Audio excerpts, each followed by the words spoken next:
Здравствуйте, меня зовут Олег Викторович Куклин. Работаю в центральных сетях в службе изоляции по должности регенераторщик.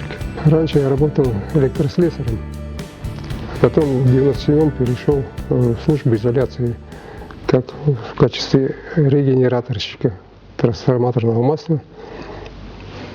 Работа нравится. Регенерация – это восстановление отработанных масел в нормальное состояние.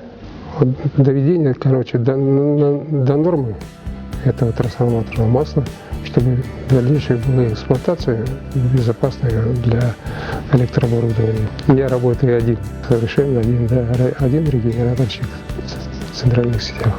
Нагрыз один, там свои регенераторщики были, сухая энергия тоже свои.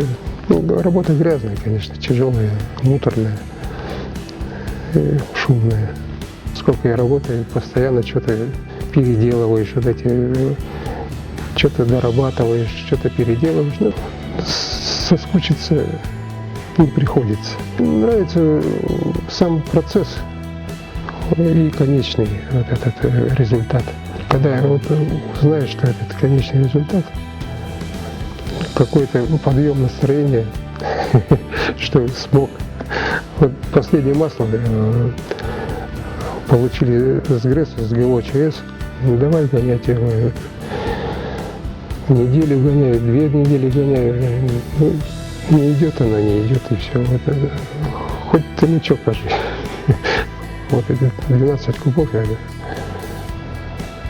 3 месяца пришлось его добивать.